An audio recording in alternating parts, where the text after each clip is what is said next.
ఈరోజు కాకరకాయ ఫ్రై చేస్తున్నాను ఫ్రెండ్స్. కాకరకాయ ఫ్రై ఎంత బాగుంటుందంటే చపాతీలకైనా అన్నంలకైనా నంచుకోవడానికి చాలా బాగుంటుంది. చూడండి, కాకరకాయ వేంపేసాను. ఇంకా కారం వేస్తున్నాను.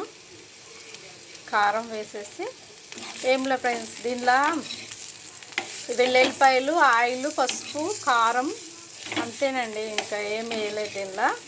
ఇదే చాలా బాగుంటుంది. రెసిపీగా ఉంటుంది. చపాతీలు అయినా బాగుంటుంది, అన్నిట్లో అయినా బాగుంటుంది. ఇంకా ఏంటంటే టమాటా చట్నీ కూడా చేశాను. ఇది టమాటా చట్నీ కూడా చేశాను. తర్వాత రైస్ సగమే ఉందండి. రైస్ మధ్యాహ్నం తిన్నాను నేను. సగమే రైస్ ఉంది. ఇంకా తర్వాత ఇది కాకరకాయ